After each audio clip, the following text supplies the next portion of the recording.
Part 2. Let the Wookiee Win. Chapter 11. "The public knows about you," Dr. Roop told me on the shuttle to the station. "and you may get some attention from data collectors and various news outputs. I arranged so that they wouldn't find out when we're getting in, so they won't swarm you right away. Just be ready in case word has leaked." I nodded, guessing that data collectors were something like reporters. If so, I hoped he had been as good at deceiving the media as he thought, since having to explain myself to the entire Confederation was just about the last thing I wanted to do. We sat in anticipatory silence. Once or twice I thought Niana was looking at me, but when I checked, she was turned away. Did I even want her to be my friend? The warmest and most humane thing she had done was secretly thank me for saving her life. But she couldn't bring herself to speak to me in public? Maybe Niana was merely spoiled and confused. Maybe she would come around. Waiting for that to happen, however, seemed pathetic, though maybe less pathetic than spending the next year on a space station without friends.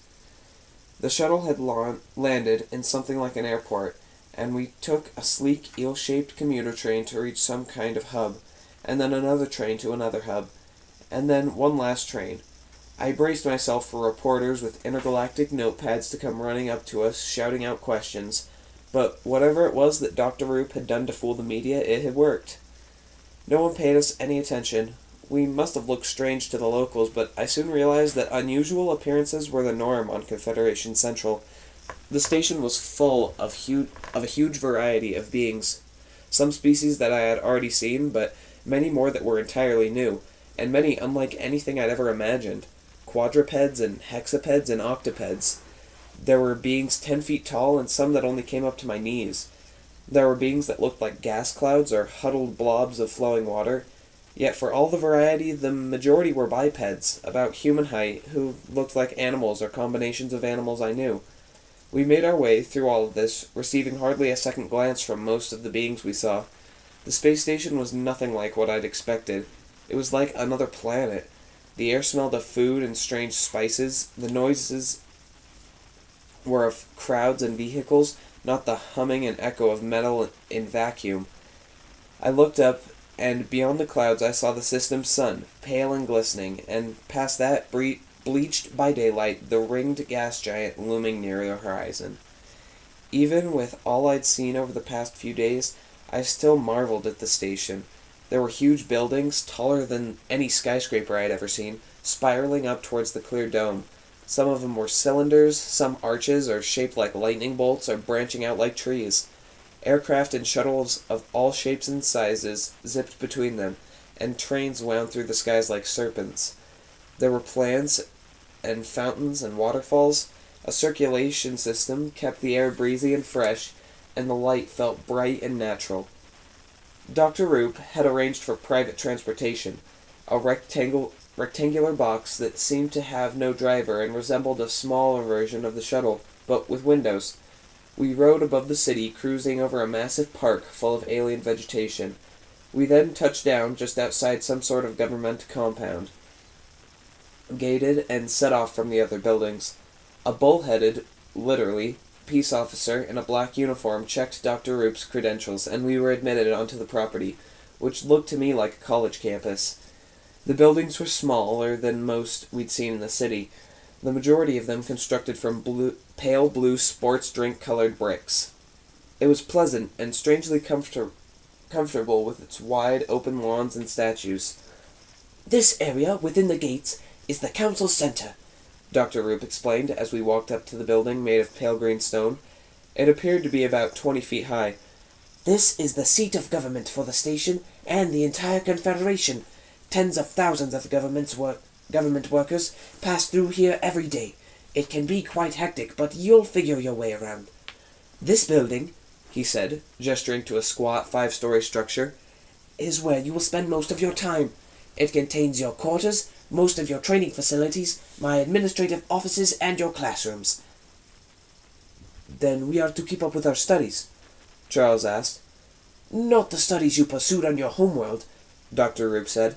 "We will meet every morning for a few hours to discuss Confederation history and current events, and also to help guide your progress through the coming year. Other than that, your time is your own. You may leave the compound if you like, though there is a strict 2400 curfew. Public transportation is both free and easy to access, and the city is entirely open to you except for certain sections that have fallen into disrepair. And needless to say, you should avoid the undeveloped regions outside the city itself. What happens if we go there by mistake? I asked. Oh, you won't, Dr. Roop assured me. You must be at least level 30 to enter those sections. But have no fear, those areas represent only a tiny portion of the station. You will have more than enough to explore in the open areas, and to make that exploration more enjoyable, you will be given a spending allowance, accessed through your data bracelet, of 100 credits per 10-day cycle, which should prove more than sufficient for meals, though you can also eat without paying at any of the compound cafeterias. Feel free also to spend your currency on entertainment, clothes, or whatever diversions you decide to seek out. We had now entered the lobby, which was large and, like everywhere else on the station, bustling with activity. There were high ceilings, walls with scrolling text and video screens, and countless beings hurrying from one location to the next. The station operates on a standard 26-hour day, which is the average length for the Confederation members' homeworlds. I understand it is a bit longer than what you're used to, but you'll quickly adjust. Your data bracelets automatically reset to local time, which is now almost 1300, noon. After I show you to your rooms, I will give you a quick overview of the city, and then you can explore for the rest of the day.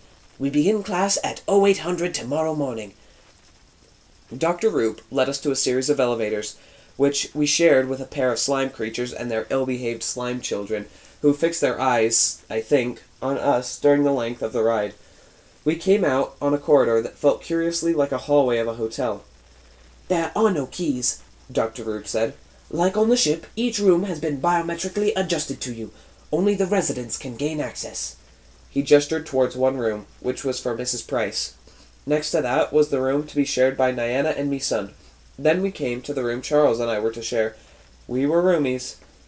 Hooray! I must have accidentally said out loud. I do not wish to share a room either, Charles said to Mrs. Price. She rolled her eyes and shrugged as if to say, find yourself another space station. Charles looked at me, sighed, and opened the door. Just set your things down, Dr. Roop said, and then we can do a quick explanation of the city.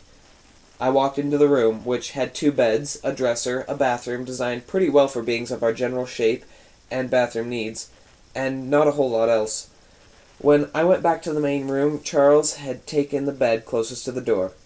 I choose this one, he said. You don't want to ask if I even have a preference? I'm nearly level 7, he said, with his voice clipped. I believe that means I outrank you. I was tempted to cash in my skill points just to shut him up, but I didn't really care which bed I had, so I let it go. Fine, I said. I put my bag down on the bed and was about to walk out, but I decided there was something I had to do first. I unzipped my duffel and rooted around until I found my Martian Manhunter action figure. I supposed after everything that had happened, I shouldn't have been too surprised that I missed home so much. It had been me and my mother against everyone else for so long, and now here I was, literally light years away, and we couldn't be there for each other. It would have been easier if there had been some way to call her, to find out how she was, and to let her know I was okay. Instead, I was on my own, with no friends, and already in trouble. I didn't even know anymore if I still missed my dad. I remembered him, and I remembered watching movies and playing catch and going on road trips with him, but he'd been dead for 5 years. When you're 7 years old, you know if you like someone or not, but you don't really know a person, not the way you can when you're older. I wish that I could have known him that way, but even if he was just a distant memory now, he was still the one person I most wanted to talk to about the things I'd already seen and hoped to see. I couldn't do that, but I felt like the fact that I had survived an alien attack, and the other humans and Dr. Roop, and the friends I'd made on the Dependable were still alive and free because I had learned a few things about how starships work. And that meant we were all alive because of my father, because of his enthusiasm that he had passed on to me. To honor him, I placed the Martian Manhunter action figure on my desk, standing stoic and unyielding. In some small and silly way, it felt like a small green version of my father watching over me. Next to the action figure, I put the little cardboard box, with the locket my mother had given me to remember those I'd left behind. I looked up and realized Charles was staring at me. Dr. Roop is waiting for us. It hardly seems like the time to be playing with toys. It's something my father gave me, I said quietly. So he would feel completely rotten, I added, before he died. I apologize. Charles lowered his gaze. I've brought mementos of my family as well.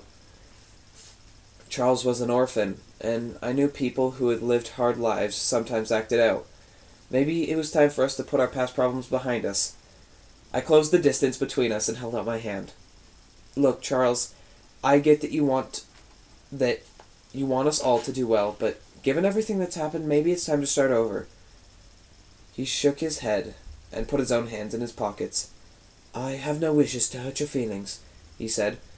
Nevertheless, it's in the best interest of our planet that we not be friends.